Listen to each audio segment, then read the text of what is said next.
Assalamualaikum warahmatullahi wabarakatuh. Nama saya Nida Khairani Fikra Islami dari kelas psikologi dengan NIM 210401110158. Pada penugasan kali ini saya akan membacakan kitab At-Tadhkirah Al-Hadramiyah bab 4 dan bab 2.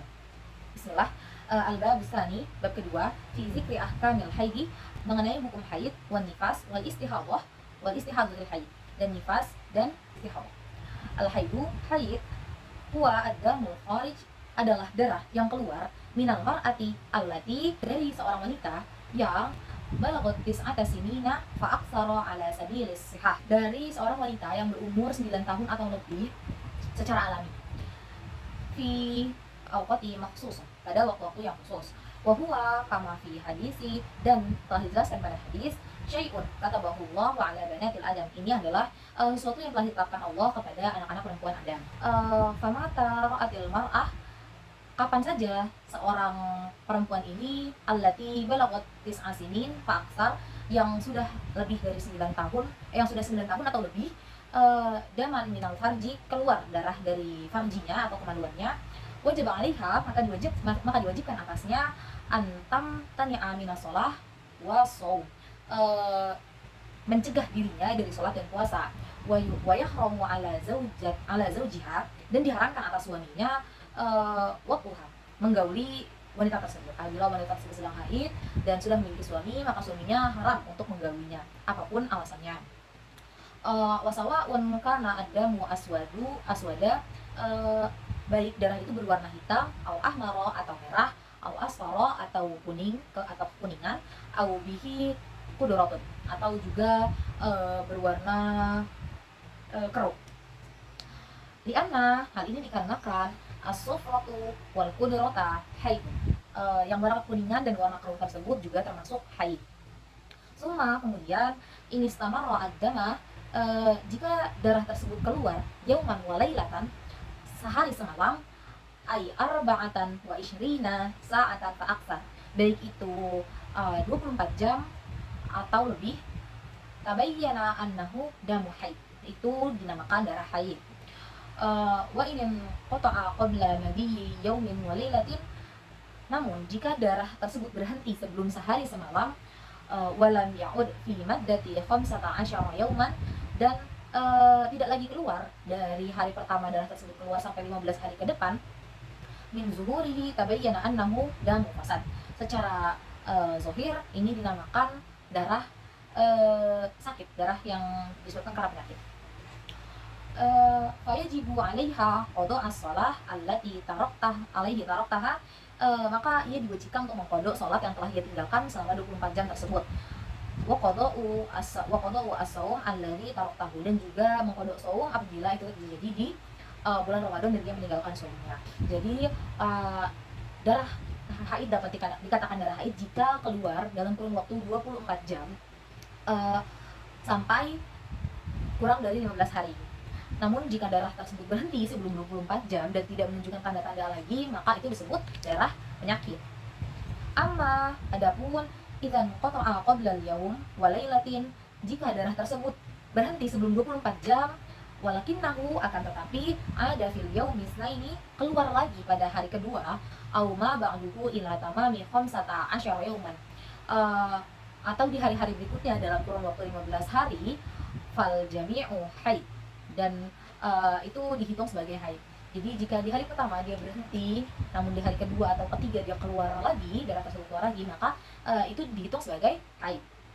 Bisyartin, dengan syarat, la yazidu ad-damu ala 15 yauman, darah yang keluar di hari kedua atau ketiga tersebut tidak lebih dari 15 hari. Wa illa fatajri fiha ahkamul mustahab, jika darah tersebut melebihi 15 hari, maka itu dihukumi sebagai darah istihadhah atau darah sakit.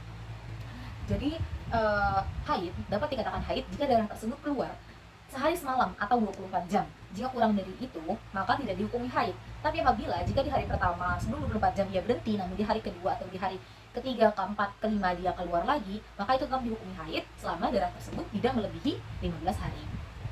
Selanjutnya, aqallul haidi wa ghalibuhu wa aktsaruhu, adalah masa paling singkat, masa pada umumnya, dan masa paling lama untuk haid. Aqallul haid, masa paling singkat untuk haid, yaumun walailatun, adalah sehari semalam. Seperti yang tadi sudah dijelaskan, masa paling singkat haid adalah 1 hari 10 malam. Bihai afwan ai miqdaruhuma wa huwa arba'atun wa ishruna sa'atan mata ma'at tisolid damil mu'tad, dan batasan itu 24 jam. Apabila darah tersebut terus mengalir seperti biasa, bihaitsu law wudi'at qutnatu aw nahwuha latawallau latalawwas latalawwasat, bila diletakkan kapas pada farji atau kemaluan, itu akan membekas darah tersebut. Jadi dapat dikatakan 24 jam ketika kita meletakkan kapas atau tisu pada kemaluan, dan itu akan berbekas haidnya, bukan yang sekadar darah sedikit saja gitu. Wa ghalibuhu, dan masa pada umumnya situn au sab'un 6 atau 7 hari. Masa umum ini berlaku untuk orang-orang Asia. Biasanya orang-orang Asia ini haidnya sekitar 3 sampai 7 hari, karena di Arab pada umumnya seperti itu. Namun untuk perempuan-perempuan Eropa, terkadang masa haid mereka bisa mencapai 8 atau 10 hari, tergantung tempat tinggal dan kesuburan wanita tersebut. Wa aktsaruhu, dan masa paling lamanya khamsata asyara yauman, 15 hari. Falau naqsad dam, apabila darah tersebut keluar an yaumin wa lailatin, kurang dari sehari semalam, auzada ala khamsata asyara bilayaliha fa huwa istihad, atau keluar lebih dari 15 hari, maka darah tersebut adalah darah istihad. Kemudian yang kedua, an-nifasu atau nifas. An-nifasu huwa ad-damul khariju. Nifas adalah darah yang keluar akibal wiladah, yang diakibatkan karena perempuan tersebut melahirkan. Wa aqallu zamanihi, dan masa paling singkatnya lahzatu wa ghalibuhu, hanya lahzah, hanya singkat, hanya saat melahirkan itu saja. Dan setelah saya melahirkan darah tersebut tidak keluar, maka sudah, dia tidak mendapatkan nifas lebih lama. Wa ghalibuha, dan pada umumnya arba'una yauman, 40 hari. Wa aktsaruhu sittuna yauman, dan paling lama itu 60 hari atau 2 bulan. Falau jawaza ad-dama sittina yauman, jika darah tersebut lebih dari 60 hari, fahuwal istihadah, itu dinamakan lagi istihadah atau darah penyakit. Aqallu tuhri bainal haidataini, masa suci paling singkat di antara 2 haid, yakni haid dan nifas tersebut, huwa khamsata asyara yauman bila yaliha. Masa suci paling singkat di antara 2 haid atau nifas ini adalah 15 hari 15 malam. Wala hadda li aksarihi, dan tidak ada batas untuk paling lamanya. Wa naqata'a ad-damu asyaratan summa ada fa huwa al-istihad, dan jika seorang wanita haid dan jika darah tersebut keluar dalam 10 hari keluar lagi, maka itu disebut istihadah. Jadi jika seorang wanita haid, misalkan seorang wanita haid selama 7 hari, kemudian dalam 7 hari yang pada umumnya itu memang biasa 7 hari, kemudian haidnya sudah berhenti, namun dalam kurun waktu 10 hari suci dia keluar lagi darah, maka itu dihukumi sebagai darah istihadah. Karena masa paling singkat di antara 2 haid pertama dengan haid kedua adalah 15 hari. Jika kurang dari 15 hari, itu dinamakan istihadah, dihitung dari hari terakhir mereka suci. Misalkan ada seorang perempuan yang haid pada tanggal 1 hingga tanggal 7, ia memang biasa haid selama 7 hari. Kemudian pada haid kedua, dia haid di tanggal 16, itu belum 10 hari, belum 15 hari, maka itu dikatakan istihadah karena kurang dari 15 hari. Li'annahu, hal ini dikarenakan lam yamdi bainal haidataini aqallu tuhri, karena belum berlalu masa suci paling singkat di antara 2 haid itu. Amma tuhru alladhi bainan nifasi wal haidi fa aqalluhu lahzah wallahu a'lam. Dan masa singkat di antara haid dan nifas adalah lahzah, hanya sesingkat itu, wallahu a'lam, hanya sekejap. Jadi jika seorang perempuan melahirkan, kemudian itu sudah, setelah ia melahirkan itu sudah masuk waktu haid dia dan dia haid, maka itu tetap hukumnya haid, wallahu a'lam. Karena di antara haid dan nifas itu tidak ada waktu paling singkatnya, tidak seperti di antara dua haid. Dan yang ketiga adalah al-istihadhah. Al-istihadhah atau istihadhah hadatsu dam, adalah darah hadas atau darah najis. Bukan darah hadas, maaf. Wa huwa damul khariju fi ghairi ayyamil haid. Yang mana darah ini keluar bukan di hari haid, bukan di waktunya ia haid. Wa ghairi ayyamin nifas, dan juga bukan keluar di hari nifas. Awin naqisu an yaumin wa lailatin fil haid. Atau darah tersebut kurang dari sehari semalam. Wa hukmul mar'atil mustahadhah, dan hukum yang berlaku untuk wanita yang istihadhah annaha tahirun, maka sesungguhnya ia harus bersuci sebagaimana sucinya orang haid dan orang nifas. Fatajibu alaiha, dan diwajibkan atasnya as-sholatu was-shaum, salat dan saum. Wa yajuzu li zawjiha ityanuha, dan suaminya juga boleh menggawinya. Jika wanita tersebut istihadhah atau keluar darah dari farjinya sebelum waktunya haid, atau melebihi batas waktu haid di atas 19 hari waktu haid, maka itu disebut istihadhah. Saat wanita tersebut istihadhah, wanita tersebut tetap diwajibkan untuk sholat dan diwajibkan untuk berpuasa, serta suaminya juga boleh menggaulinya. Lalu bagaimana tata cara ia sholat ketika istihadhah? Kita akan bahas pada kali ini. Wajibu alaiha, diwajibkan atasnya, idza aradat sholatan, ketika ia akan melakukan sholat, antaghsila farjah, membersihkan farjinya, membersihkan kemaluan.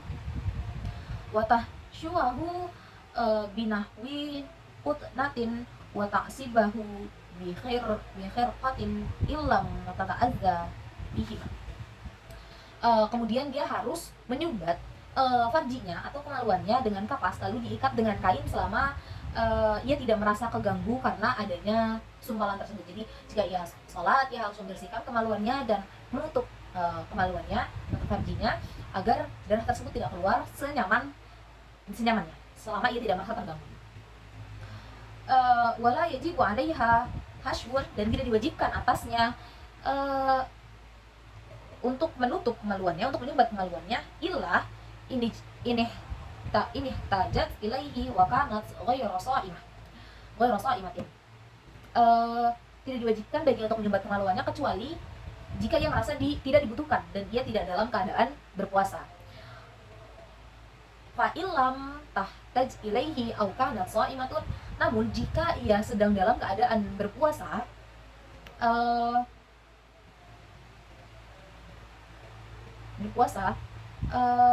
au ta'azzat bihi fala yajibu, dan ia memutuskan untuk berpuasa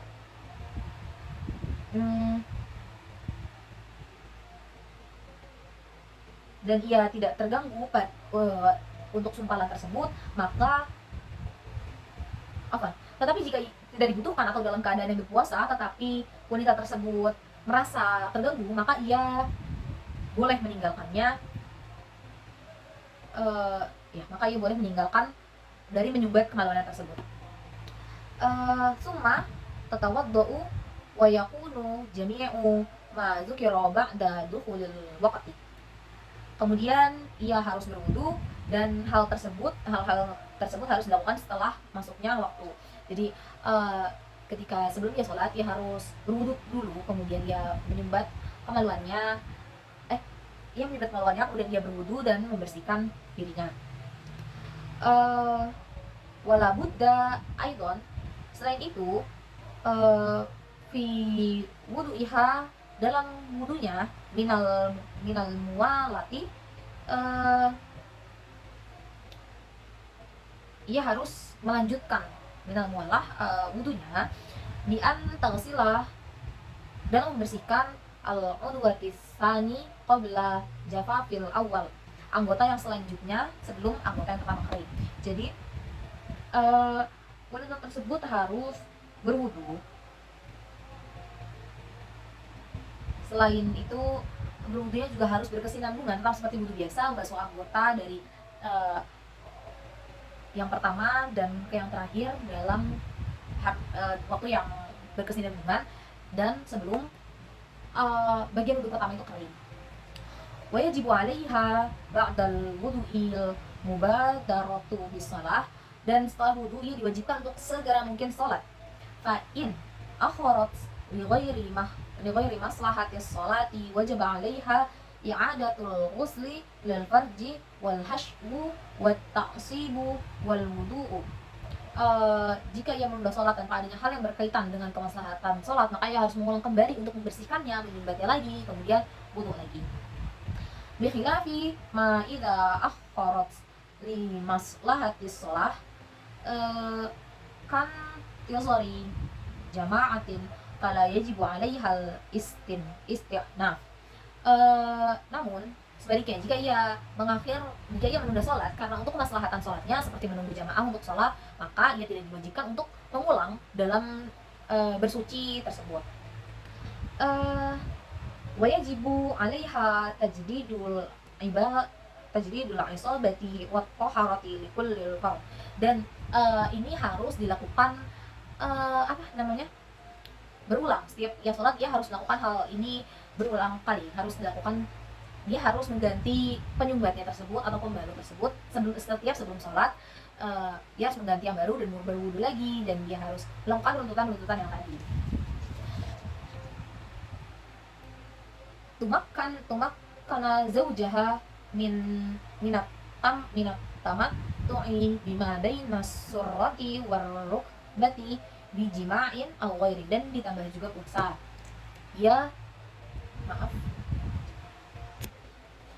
Selanjutnya adalah ma yahrumu bil haidi wan nifasi, hal-hal yang diharamkan ketika haid dan nifas. Yahrumu bil haidi wan nifasi, diharamkan atas seseorang yang haid dan nifas sittatul umuri, 6 urusan, 6 perkara. Allati tahrumu bil janabati, sebagaimana yang telah diharamkan atas orang-orang yang berhadas besar. Wahia, dan itu adalah as-sholati wa tawafu wal masul, as-sholatu wa tawafu wa masul mushafi wa hamluhu wal lubsu fil masjid wa qira'atul Qur'an bi qasdil qira'ah, yakni sholat, tawaf, menyentuh mushaf dan membawanya, berdiam diri di masjid dan membaca Al-Quran dengan niat tilawah. Lalu bagaimana dengan mereka yang ada di pesantren-pesantren yang diwajibkan untuk ziyadah atau menambah hafalannya? Maka itu diperbolehkan karena dengan niat ziyadah atau menambah hafalan. Wa yuzadu ala shaumi, dan ditambah juga berpuasa. Fala yajuzu laha, ia tidak diperbolehkan atasnya as-shaumu, saum atau berpuasa, wahia haidun au nufusa, ketika ia haid dan nifas. Wala yasihu minha batak samubihi, bahkan puasanya itu tidak sah atau bisa dihukumi berdosa jika ia tetap melakukannya. Wal mururu fil masjid in khafat talwisah bidam, dan diharamkan yang seorang yang sedang haid itu lewat di masjid itu karena dikhawatirkan darah tersebut akan mengotori masjid, darah tersebut akan menetes dan akhirnya mengotori masjid. Wal istimta'u, dan juga diharamkan untuk menikmati bima bainas surratil warrukbah, menikmati area bawah pusar sampai di atas lutut atau berjima, itu juga diharamkan. Baik yahrumu 'alaiha an tumakkana zaujaha minat tamattu'i bima bainas surrati warrukbati bijima'in aw ghairi, baik dengan cara berhubungan badan dan lain sebagainya. Hatta an-nazur, bahkan sampai melihat ila ma bainahuma, di antara keduanya, di antara pusar dan lutut, bisyahwatin min ghairi haidin, dengan syahwat tanpa adanya penghalang itu juga diharamkan. Bahkan ketika suami hanya melihat namun dengan syahwat ketika haid dan nifas, maka itu tetap diharamkan. Fayajibu 'alaiha, dan diwajibkan atasnya antang tanya'u, untuk menolak minhu in talabaha, keinginan suami bila meminta padanya untuk berhubungan badan. Watah ruba minhu iza aroda at-tamat tu'a biha fiha lil haidi wan nifasi, dan menghindar bila suami ingin menikmati pada bagian itu saat haid dan nifas. Dan kita boleh menolak dan menghindar ketika sedang haid atau nifas, kemudian suami meminta untuk berhubungan badan, kita diperbolehkan untuk menolaknya karena hal tersebut diharamkan oleh Allah Subhanahu wa taala. Qala Allah Ta'ala, Allah Subhanahu wa taala berfirman, wa yas'alunaka 'anil mahid qul huwa adza fa'tazilun nisaa fil mahid wa la taqrabuhunna hatta yatahharna fa idza tatahharna fa'tuhunna min haitsu amarakumullah innallaha yuhibbut tawwabin wa yuhibbul mutatahhirin. Yang artinya, mereka bertanya kepadamu tentang haid. Katakanlah, haid itu adalah kotoran. Oleh sebab itu, hendaklah kamu menjauhkan diri dari wanita di waktu haid, dan janganlah kamu mendekati mereka sebelum mereka suci. Apabila mereka telah suci, maka campurilah mereka di tempat yang diperintahkan Allah Subhanahu wa taala kepadamu. Sesungguhnya Allah menyukai orang-orang yang taubat dan menyukai orang-orang yang mensucikan diri. Quran surat Al-Baqarah ayat 25. Wa mata, dan sampai kepada in qata'a ad-dama, darahnya berhenti, wa qatasalat falaha tamkinuhu min dzalik. Darahnya sudah berhenti, kemudian wanita tersebut telah mandi wajib, maka diperbolehkan kepada suaminya untuk melakukan hal tersebut, untuk menggauli istrinya. Wa yahrumu 'alaiha an takdziba, dan diharamkan baginya untuk berbohong kepada suaminya, kepada suaminya, kepada suami wanita tersebut, fatakul lahu, dengan berkata, inni haidun li Allah yaqrubuha, aku ini sedang haid. Dilarang untuk seorang wanita yang sedang suci berkata pada suaminya, inni haidun, aku ini sedang haid, hanya untuk yaqrubuha, menjauh atau menghindari suaminya. Kama yahrumu 'alaiha, juga diharamkan atasnya alla tukhbirahu bil haidi, tidak memberitahu suami kalau ia haid. Idza kanat haidun faqad ruwiya an Rasulullah sallallahu alaihi wasallam, karena hal ini telah diriwayatkan oleh Rasulullah sallallahu alaihi wasallam, la'anallahu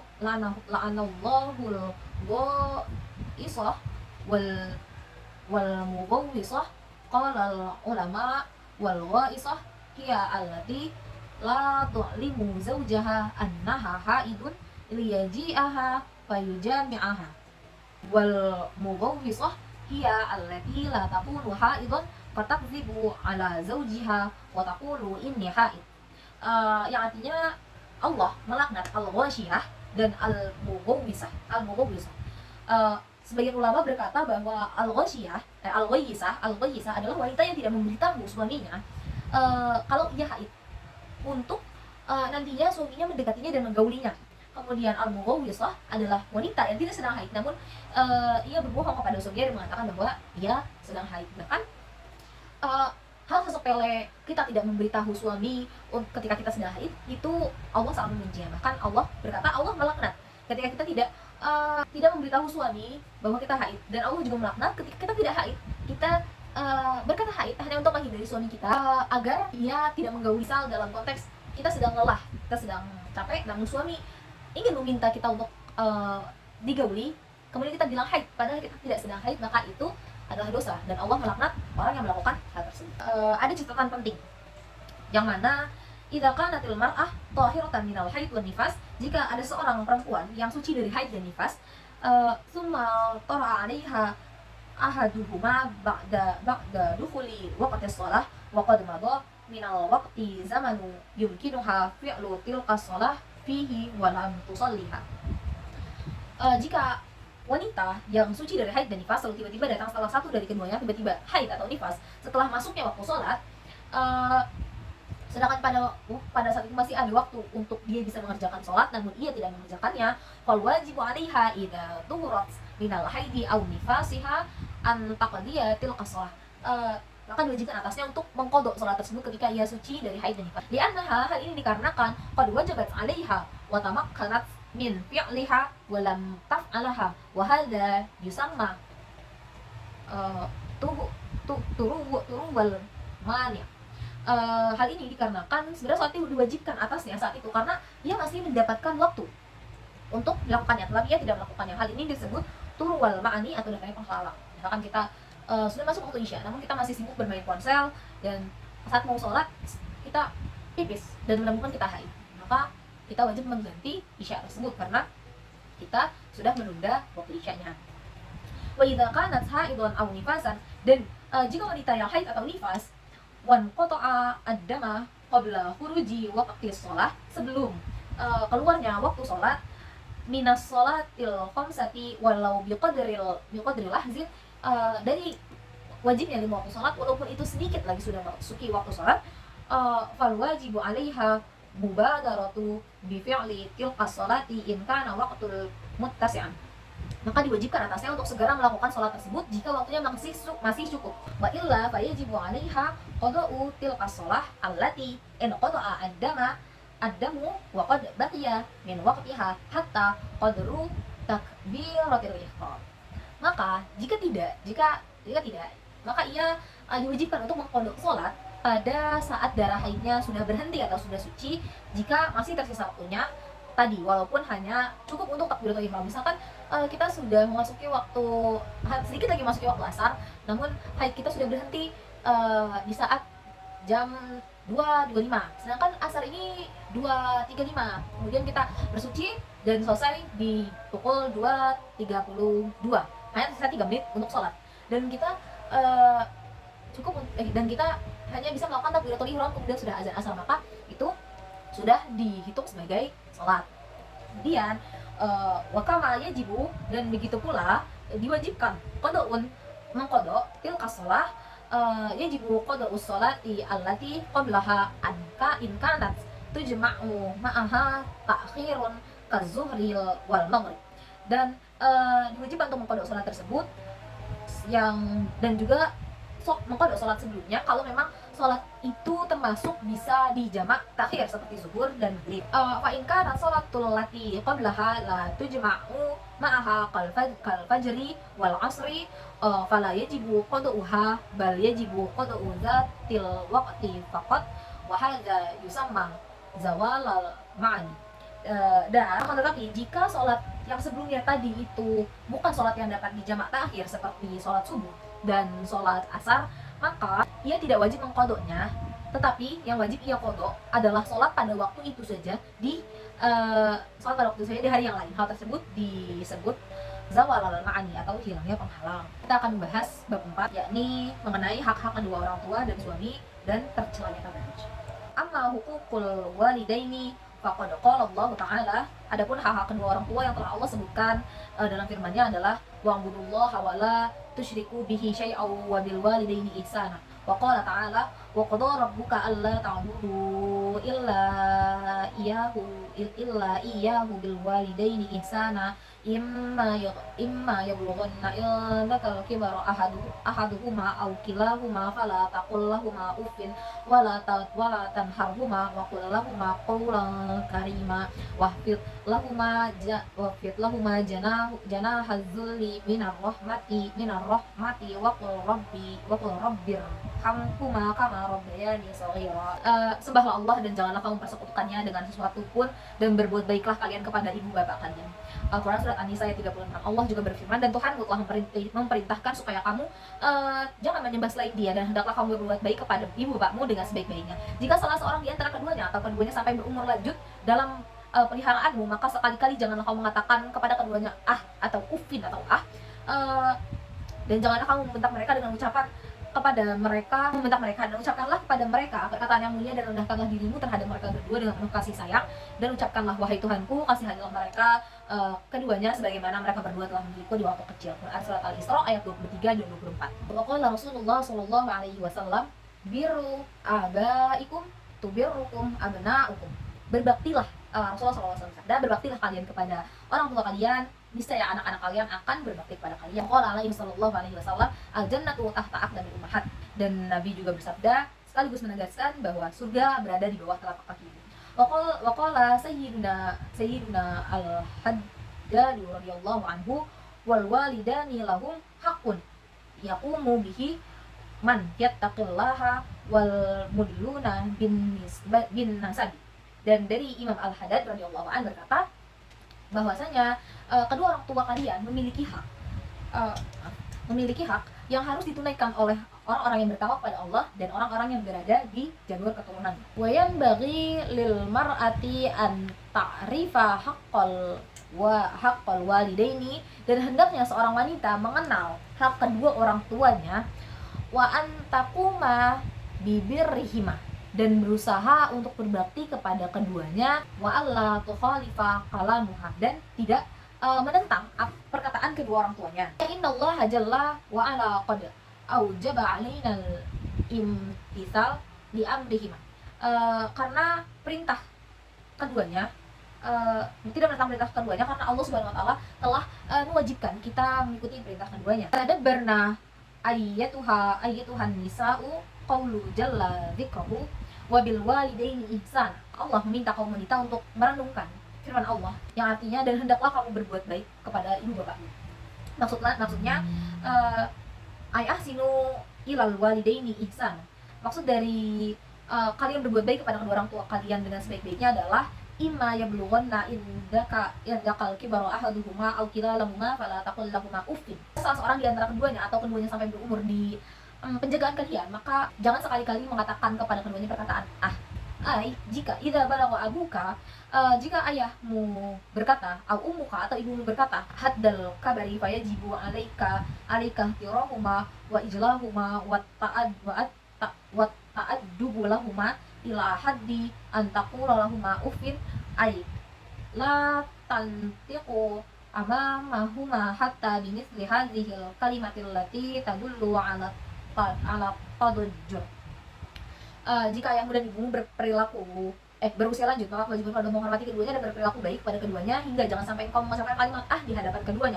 Bahkan ucapan yang menunjukkan kejengkelan pun tidak diperbolehkan. Wahfid lahum janaha dzulli minar rahmah, dan rendahkanlah dirimu terhadap mereka berdua dengan penuh kasih sayang. Aitadalla, dengan penuh kasih sayang ini bagaimana? Wa hawwin nafsaka indahuma rahmatan bihima wazkur rahmatahuma bika wa syafaqatahuma alaika wa anta fis sighar. Dengan penuh rendah hati ini adalah sebagai tanda kasih sayang kepada mereka, karena sebagaimana kita ingat kasih sayang mereka terhadap kita ketika kita masih kecil. Wa qul rabbirhamhuma kama rabbayani shaghira, dan ucapkanlah wahai Tuhanku, wahai Rabbku, kasihanilah mereka sebagaimana mereka mengasihaniku di waktu kecil. Wa takfi hadhil ayah zalilan lisyarafil walidaini wa azim haqqihima ala auladihima. Cukuplah ayat ini sebagai bukti kemuliaan kedua orang tua dan betapa besarnya hak mereka terhadap anak-anaknya. Jadi dalam berbakti kepada orang tua, kita harus memperhatikan aspek-aspek tersebut. Sebagaimana dalam teori psikologi, di mana ketika seseorang bertambah umur, seseorang bertambah usia, seseorang semakin dimakan waktu, ia akan kembali lagi seperti kanak-kanak. Ia akan kembali lagi menurun tingkat kecerdasan atau kognitifnya, bahkan bisa jadi ia mengalami demensia atau pikun. Maka kita harus berhati-hati terhadap ucapan kita agar kita tidak sekalipun menyinggung perkataan orang tua kita. Walaupun orang tua kita sudah lemah atau orang tua kita sudah demensia mungkin ya, kita harus tetap menjaga ucapan kita, karena itu adalah sebagai bukti bahwa kita patuh, bahwa kita berbakti pada orang tua kita. Wa fakkarna fi ma'na qawlihi sallallahu alaihi wasallam biru abaukum wa tabirrukum abnaukum, ay innakum idza qumtum bi birri abaikum yarzuqukumullahu awladan wa yaqumuna bi birrikum faqullu man barrat minkum abaha wa ummaha tanalu hadhil basyair al arba'ati allati basyaraha biha Rasulullah sallallahu alaihi wasallam, wa hiya anna Allah ta'ala yutilu umraha wa yarzuquha Allahu awlada ya'ishuna wa yaqumuna bi birriha kama qamat bi birri waladaiha wa fawqa hadza kullihi ridwanu rabbih wa khaliqiha anha. Renungkanlah makna sabda Nabi sallallahu alaihi wasallam, berbaktilah kepada kedua orang tua, niscaya anak-anak kalian berbakti kepada kalian. Artinya bila kalian berbakti kepada kedua orang tua kalian, niscaya Allah akan memberikan kalian anak-anak yang juga berbakti kepada kalian. Jadi barang siapa yang berbakti kepada ibu bapaknya, ia akan memperoleh 4 kabar gembira yang telah dikabarkan Rasulullah sallallahu alaihi wasallam, yaitu Allah akan memanjangkan umurnya, memberikan anak-anak yang soleh dan solehat yang berbakti kepadanya, yang mana anak tersebut akan berbakti kepada kita sebagaimana dahulu dia berbakti pada orang tuanya. Di samping tersebut dia juga akan mendapatkan ridho dari Allah Subhanahu wa taala. Faqad warada an Nabi sallallahu alaihi wasallam annahu qala ridallahu fi ridal walidain wa suhtullahu fi suhtil walidain. Wa ruwiya 'anil ta'ala annahu qala man asbaha murdiyan li musfiqan walidaini fa ana anhu safitun wa man asbaha musfiqan li murdiyan liwalidayhi fa ana anhu radin. Dan telah diriwayatkan bahwasanya Rasulullah SAW bersabda, keridhaan Allah terletak pada kedua orang tua, dan kemurkaan Allah juga terletak pada kemurkaan kedua orang tua. Dan telah diriwayatkan bahwa Allah Subhanahu wa taala berfirman, barang siapa di pagi hari melakukan perbuatan yang membuatku ridho tetapi yang membuat kedua orang tuanya murka, maka Allah murka kepadanya. Dan barang siapa yang di pagi hari melakukan perbuatan yang membuatku murka tetapi ia membuat orang tuanya ridho, maka aku ridho kepadanya. Kemudian pada hadis Nabi dijelaskan bahwa qad qala rajulun Nabi sallallahu alaihi wasallam, man ahaqqun nas bi husni husbati ay bi birri wasilati, faqala Rasulullah sallallahu alaihi wasallam ummuk, qala thumma man, qala ummuk, qala thumma man, qala ummuk, qala thumma man, qala abuk. Seorang laki bertanya pada Rasulullah sallallahu alaihi wasallam, siapakah orang yang paling berhak mendapat baktiku? Beliau sallallahu alaihi wasallam menjawab, ibumu. Kemudian laki-laki tersebut bertanya lagi, kemudian siapa wahai Rasulullah? Ibumu. Kemudian siapa? Ibumu. Dan keempat kalinya ia bertanya lagi, lalu siapa? Beliau menjawab, ayah. Maka dari hadis tersebut dapat dilihat bahwa derajat ibu ada 3 tingkat di atas derajat ayah, yang mana kita harus menghormati, kita lebih dari kita menghormati ayah kita. Selain itu, wa kama yajibu 'alal insani ay yabirruhuma fi hayatihima kadzalik yanbaghi lahu ay yabirruhuma ba'da wafatihima. Wa kadzalika bid-du'ai wal istighfari lahuma biqada'i duyunihima wa tanfidhi wasayahuma wa bisilati arhamihima wa birri asdiqaihima wa ahli mawaddatihima. Kadzalika kulluha min tamami birri kama waradat bihil ahadits. Sebagaimana diwajibkan bagi seorang untuk berbakti kepada mereka semasa mereka hidup, begitu juga hendaknya ia berbakti kepada kedua orang tua ketika orang tua mereka sudah meninggal. Dengan cara apa? Dengan cara mendoakan, memohon ampun untuk mereka, melunasi hutang-hutang selama mereka hidup, melaksanakan wasiat mereka, menyambung tali silaturahmi dengan kerabat, dan berbuat baik kepada sahabat karib mereka selama mereka hidup. Hal ini semua termasuk kesempurnaan dari berbakti sebagaimana yang telah diriwayatkan oleh beberapa hadis Nabi. Kemudian bab selanjutnya adalah faslu fi huquqiz zawaj, yakni hak-hak terhadap suami. Qala Allah Ta'ala, ar-rijalu qawwamuna 'alan nisa'i wa bima faddala Allahu ba'dahum 'ala ba'din bima anfaqu min amwalihim. Fassalihatu qanitatun hafizatun lil ghaibi bima hafizallah wallati takhafuna nushuzahunna fa'izuhunna wahjuruhunna fil madaji'i wadribuhunna fa'in ata'nakum fala tabghu 'alaihinna sabila innallaha kana 'aliyyan kabira. Sebagaimana Allah Subhanahu wa taala berfirman, yang artinya kaum laki-laki adalah pemimpin bagi kaum wanita. Oleh karena itu, Allah telah melebihkan sebagian dari mereka atau laki-laki atas sebagian lain, yakni wanita, dan karena mereka telah menafkahkan sebagian dari harta mereka. Sebab itu mereka wanita saleh ialah yang taat kepada Allah lagi memelihara diri ketika suaminya tidak ada. Oleh karena Allah telah memelihara mereka.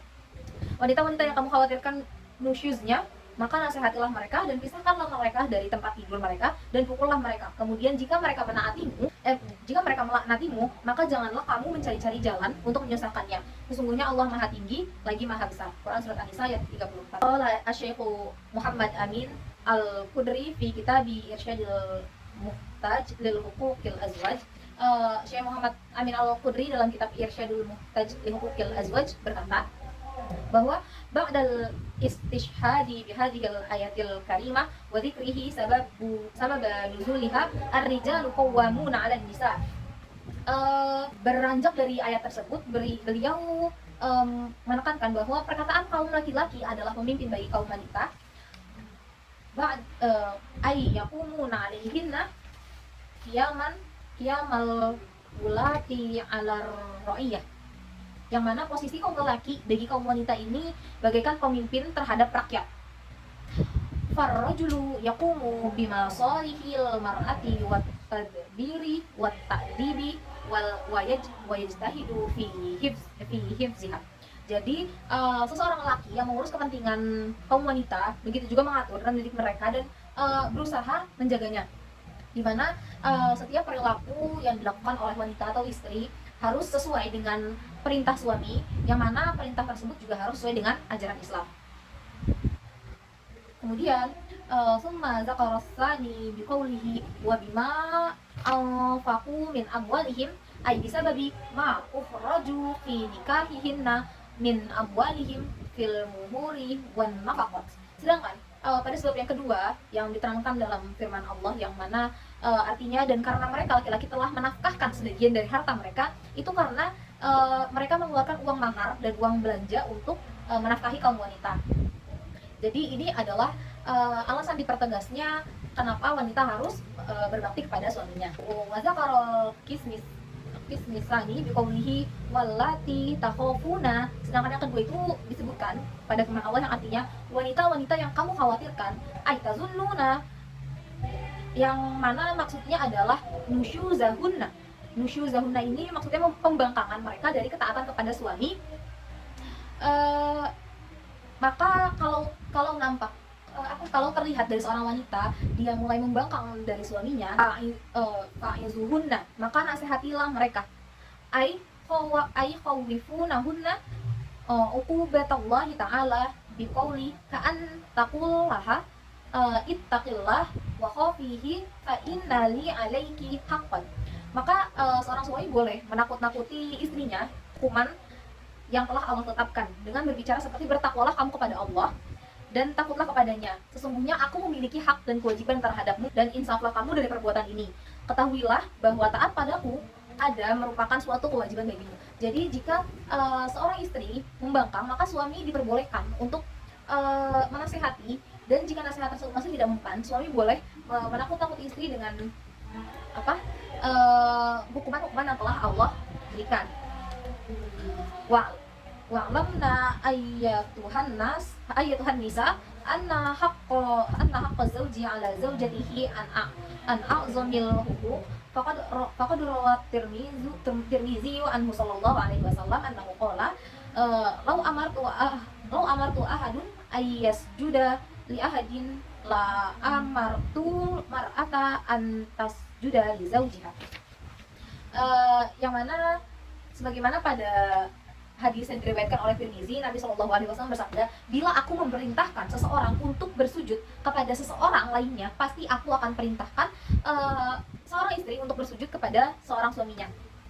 Ini menunjukkan bahwa keagungan hak suami terhadap istri sangatlah besar, sehingga seorang istri harus menunaikan hak-hak suami agar mendapat pahala yang banyak, sebagaimana yang telah diriwayatkan oleh Imam Ahmad, Ibnu Hibban, dan At-Tabrani dalam lafaz al-mar'atu idza shallat khamsaha wa shamat syahraha wa hafizat farjaha wa ata'at zawjaha tadkhulu min ayyin babin sya'at min abwabil jannah. Yang artinya seorang wanita bila ia sholat 5 waktu, berpuasa di bulannya atau Ramadan, menjaga kemaluannya dan menaati suaminya, maka ia akan masuk surga dari pintu manapun yang ia sukai. Dan pada hadis lainnya dijelaskan an Talhah bin Abdillah radhiyallahu anhu annahu qala ayyuma imra'atin kalahat fi wajhi zawjiha fatudkhilu alaihi al-ghamma fahiya fi saqatillahi ila an tadhakka fi wajhihi zawjiha. Jadi setiap wanita yang bermuka masam atau menunjukkan ketidaksukaannya kepada suami sehingga ia menyebabkan suaminya tersebut merasa kesal dan merasa marah atas muka masamnya tersebut, maka ia berada dalam kemurkaan Allah sampai suaminya tersenyum di hadapannya. Walamma asbat al-qiyama 'alan nisa'i lirrijali bayyana sababa bi amrayni ahaduhuma wahbiyu wasani kasabiyu wa qad zakara awwala bi qawlihi bima faddalallahu ba'dahum 'ala ba'd. ai annallaha faddala rijala 'ala nisa'i bi umurin minha ziyadatul aqli wad din wa husnut tadbir wa mazidul quwwati fil a'mali wa ta'ati wa iqamati sya'air. Jadi Allah mempercayakan kaum laki-laki untuk mengurus kaum wanita dikarenakan adanya beberapa sebab yang mana ini termasuk wahbi atau karunia yang diberikan Allah tanpa melalui usaha, yang karena Allah telah melebihkan sebagian dari mereka atas sebagian dari lainnya, yaitu Allah melebihkan kaum laki-laki dari kaum perempuan atas beberapa hal, yang antara kesempurnaan akal dan agama, perencanaan yang baik, kelebihan dalam hal kekuatan untuk melakukan amal perbuatan, ketaatan dalam mendirikan syiar-syiar agama, memimpin, memberi kesaksian, kewajiban berjihad dan sholat Jumat, serta tambahan dalam bagian warisan dan jalur keturunan bernasab padanya. Jadi karena wahbi atau kelebihan-kelebihan yang Allah berikan kepada laki-laki ini, laki-laki haruslah menjadi pemimpin yang baik bagi wanita, sehingga wanita tersebut juga akan menaatinya. Warawa Ibnu Asakir wa Ibnu Adi qala Rasulullah sallallahu alaihi wasallam ma man imra'atin qalat li zawjiha ma ra'aitu minka khairan illa ahbatullahu amalaha sab'ina sanatan walau kanat tusumu an-nahara wa taqumu lailan.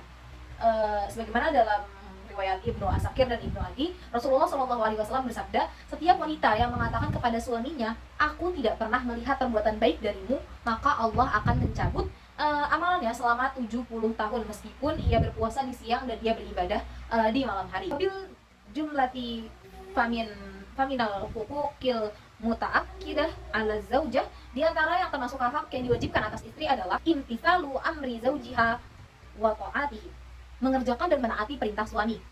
Wa idza, dan jika da'aha ila farashihi lam yajuz laha al-imtina'u illa li uzri syar'iyyin. Jika suami mengajaknya ke ranjang, ia tidak diperbolehkan menolak kecuali dengan uzur yang syar'i, seperti ketika ia haid atau mungkin ketika ia nifas. Wa alla tahruja min baitihi illa bi'idz, dan ia tidak diperbolehkan keluar dari rumahnya kecuali atas izin suami. Wa in kharajat bi'iznihi turatun fi hayatin lan tunkar wa tabluhu al mawadi'a khaliyah minaz zahami duna syawari'i wal aswaqi. Dan tidak boleh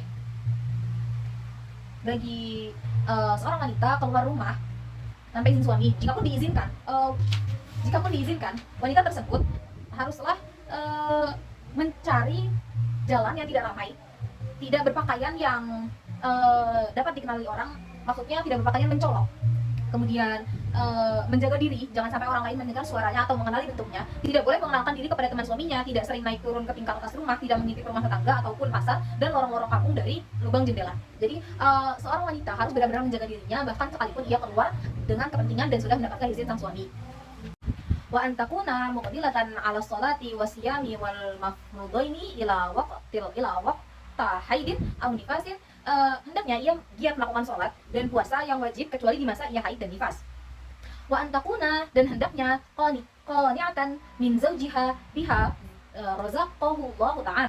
Ia harus menerima rezeki yang Allah berikan kepada suaminya, qalla au kasur, sedikit ataupun banyak.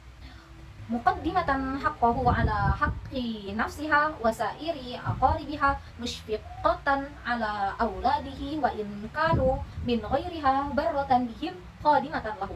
Hendaknya ia mendahulukan kepentingan suami daripada kepentingan diri sendiri dan kepentingan kerabat lainnya, serta lemah lembut terhadap anak-anaknya meskipun itu adalah anak tiri, berbuat baik kepada mereka dan melayani mereka, selalu menutup aib mereka, tidak suka mencela, menggosip serta mengadu domba, juga tidak terlalu menuntut suami dan pandai menyimpan rahasianya. Jadi seorang istri harus bisa mensyukuri apa saja yang telah Allah berikan terhadap suaminya dan menjaga baik apa yang ada dalam keluarganya. Fa'alaikunna ma'syaran nisa'i bil muhafazati 'ala hadhil adabi syarifah. Oleh karena itu, wahai kaum wanita, hendaklah kalian memelihara tata krama yang baik dan janganlah kalian lupa sabda Rasulullah sallallahu alaihi wasallam, "Idza da'a ar-rajulu imra'atahu ila firashihi falam ta'tihi fabata ghadbana 'alaiha la'anatha al-malaikatu hatta tusbih." Yang mana artinya bila seorang laki-laki mengajak istrinya ke ranjang lalu ia tidak mendatanginya, sedangkan suami tertidur pada malam hari dalam keadaan marah kepadanya, maka ia dilaknat oleh para malaikat sampai waktu subuh. Wal tahzaril mar'ah min an tatluba talaqaha min zawjiha bi ghairi uzrin faqad rawa al-Imam Ahmad wa Tirmizi anhu sallallahu alaihi wasallam annahu qala ayyuma imra'atin sa'alat zawjaha at-talaqa min ghairi ba'sin fa haramun 'alaiha raihatul jannah. Na'udzubillah mimma yughdibu ta'ala wa nas'aluhu at-taufiqa lima yurdihi. Amin. Seorang wanita janganlah sampai menuntut cerai dari suaminya tanpa alasan yang jelas. Karena telah diriwayatkan oleh Al-Imam Ahmad dan At-Tirmizi bahwa Nabi Shallallahu alaihi wasallam bersabda, setiap wanita yang menuntut cerai dari suaminya tanpa suatu alasan yang jelas, maka haram baginya mencium bau surga. Kami berlindung kepada Allah dari segala sesuatu yang membuatnya murka dan kami mohon kepadanya agar diberi taufik melakukan amal perbuatan yang diridhoinya. Amin. Jadi seorang perempuan jika tidak ada alasan yang jelas, jangan sampai meminta cerai kepada sang suami, karena jangankan masuk surga, mencium bau surganya pun haram baginya. Kemudian masuki bab selanjutnya, fi dammit tabarruj wal hasi ala ghaddil basar. Tercelanya bertabarruj dan anjuran menundukkan pandangan. Qala Allah Ta'ala, wa qarna fi buyutikunna wa la tabarrujna tabarrujal jahiliyah al-ula wa aqimna salata wa atina zakata wa ati'na Allah wa rasulah. Wa qala jalla dzikruhu wa qul lil mu'minati yaghdudna min absarihinna wa yahfazna furujahunna wa la yubdina zinatahunna illa ma zahara minha wal yadribna bi khumurihinna ala juyubihinna wa la yubdina zinatahunna illa li bu'ulatihin. Yang benar artinya Allah Ta'ala berfirman yang artinya, dan hendaklah kamu menetap di rumahmu dan janganlah kamu berhias dan bertingkah laku seperti orang-orang jahiliyah, dan dirikanlah sholat, tunaikanlah zakat, dan taatilah Allah dan Rasulnya. Serta dalam firman Allah lainnya yang artinya, katakanlah kepada wanita yang beriman, hendaklah mereka menahan pandangannya atau menundukkan pandangannya dan memelihara kemaluannya, dan janganlah mereka menampakkan perhiasannya kecuali yang biasa nampak daripadanya, dan hendaklah mereka menutup kain kudungnya sampai ke dada, dan janganlah menampakkan perhiasannya kecuali kepada suaminya. Quran Surat An-Nur ayat 31. Yajibu alaikunna ma'syaron nisa'i an tumassilan kalamallahi jalla wa'ala fa innahu yaqulu wa qurna fi buyutikunna. Dan diwajibkan atas kaum wanita untuk menaati firman Allah Subhanahu wa Ta'ala yang mana, dan hendaklah kamu menetap di rumah. Yang artinya menetap di rumah ini untuk menjaga kebesaran dan kemuliaan seorang wanita dikala ia menetap di rumahnya. Oleh karena itu Rasulullah SAW bersabda, laisa lil mar'ati nasibun fil khuruji illa mutarratan wa laisa laha nasibun fit tariqi illa hawashi. Seorang wanita tidak diperkenankan keluar rumah kecuali untuk kepentingan mendesak, dan ia tidak mendapat bagian di jalan kecuali tepi jalan saja. Tsumma qala ta'ala wala tabarrujna tabarrujal jahiliyatil ula, bimakna al-jahiliyah hum ahlul kufri min qablil Islam. Kemudian Allah melanjutkan firman-Nya, dan janganlah kamu berhias dan bertingkah laku seperti orang-orang jahiliyah yang dahulu. Ini maksud jahiliyah di sini adalah orang-orang kafir sebelum Islam, yang mana Allah telah melarang kalian untuk meniru mereka. Maka janganlah kalian berpaling dan hendaknya menaati ayat ini. Bagaimana mungkin seorang wanita muslimah memandang baik pakaian yang bukan pakaian wanita beriman dan salihah. Kemudian dalam firman Allah Subhanahu wa Ta'ala juga dilanjutkan, ya ayuhan nabiyyu qul li azwajika wa banatika wa nisa'ikal mu'minina yudnina 'alaihinna min jalabihinna dzalika adna ayyurafna fala yu'zaina wa kana Allahu ghafurur rahim. Wahai Nabi, katakanlah kepada istri-istrimu, anak-anak perempuanmu, dan istri-istri orang mukmin, hendaklah mereka mengulurkan jilbabnya ke seluruh tubuh mereka. Yang demikian itu supaya mereka lebih mudah untuk dikenal, dan karena itu mereka tidak diganggu, dan Allah Maha Pengampun lagi Maha Penyayang. Quran Surat Al-Azhar ayat 59. Dan pada hadis At-Tabrani bisanadi Hasan an-Nabi sallallahu alaihi wasallam qala an-nisa'u auratun wa innal mar'ata la takhruju min baitiha wa ma biha ba'sun fayastashrifu ka asyaitanu fayaqulu innaka la tumarrina ala ahadin illa ahjabatihi wa innal mar'ata la talbasu thiyabaha fayaqulu laha aina turidina fataqul a'udu maridon au ashhidu janazatan au usalli fi masjidin wa ma ada batil ra'atin rabbaha misla anta'budaha fi baitiha. Yang mana artinya kaum wanita merupakan aurat, dan sesungguhnya wanita keluar dari rumahnya tanpa adanya keperluan penting Lalu setan mengikutinya dan berkata, sesungguhnya tidaklah engkau berpapasan dengan seorang pun, melainkan pasti engkau membuatnya kagum. Dan sesungguhnya seorang wanita memakai pakaian lalu ia ditanya, hendak kemana engkau? Ia menjawab, aku akan mengunjungi orang sakit, atau aku akan mengantarkan jenazah, atau aku hendak sholat di masjid. Dan tidaklah seorang wanita beribadah kepada Tuhannya seperti ia beribadah kepadanya dalam rumah. Jadi dalam hadis ini juga ditegaskan bahwa jika tidak ada kepentingan yang benar-benar penting atau mendesak seperti mengantar jenazah atau menjenguk orang sakit, maka wanita dianjurkan untuk tetap di dalam rumah dan tidak keluar rumah. Kemudian dijelaskan lagi bahwa tidaklah ia beribadah kepada Tuhannya seperti ia beribadah kepada Tuhannya sebagaimana di dalam rumah. Yang mana artinya rumah adalah segala-galanya bagi wanita. Bahkan sampai disyariatkan untuk beribadah lebih baik di rumah daripada di luar rumah. Kemudian wanita juga hendaknya memuliakan dirinya dengan tetap tinggal dalam rumah. Bahkan bila Allah mudahkan baginya dengan adanya seorang yang mengurus kebutuhannya, baik itu ayah, anak, atau suaminya, sehingga wanita tersebut tidak perlu keluar rumah. Seandainya ia perlu keluar rumah, ia harus keluar rumah dalam keadaan menutup aurat, menundukkan pandangan, tanpa banyak menoleh, tidak memandang selain jalan yang ia lewati, dan tidak memakai wangian ketika keluar rumah. Sebagaimana sabda Nabi SAW, ayyuma imra'atin istaqarat summa kharajat famarat ala qaumin liyajidu rihaha fahiya zaniyatan. Setiap wanita yang keluar dari rumahnya memakai wangian, lalu ia melewati sekumpulan orang sehingga sekumpulan orang tersebut mencium baunya, maka ia adalah seorang pezina. Hadis riwayat Abu Dawud dan At-Tirmizi. Karena apa yang ia lakukan itu akan menjerumuskan terhadap zina. Jika seorang wanita memakai wangian berlebihan dan dicium oleh sekumpulan laki-laki, maka itu akan bisa menimbulkan syahwat terhadap laki-laki tersebut, sehingga hal itu memicu terjadinya zina, dan kita harus menjauhi hal itu. Qala allama tusayyidu Abu Bakrin ibni Shihabuddin fi manzumati wa man takuna bainar rijali masyiyah bi fahiya fil hadisi zaniyah. Allama Sayyid Abu Bakar bin Syahab mengubah dalam syairnya, seorang wanita yang berjalan di tengah kerumunan lelaki sambil memakai wangian, maka dalam hadis ia adalah pezina. Kemudian Allah juga telah menegaskan bahwa seorang wanita harus menjaga dirinya dari memandang lelaki asing atau yang bukan muhrimnya, karena Allah telah memerintahkan untuk menahan pandangan. Bahkan kebanyakan wanita tidak mengetahui keharaman hukumnya wanita memandang laki-laki yang bukan mahram, padahal itu diharamkan. Bahkan ketika laki tersebut juga memandang kita.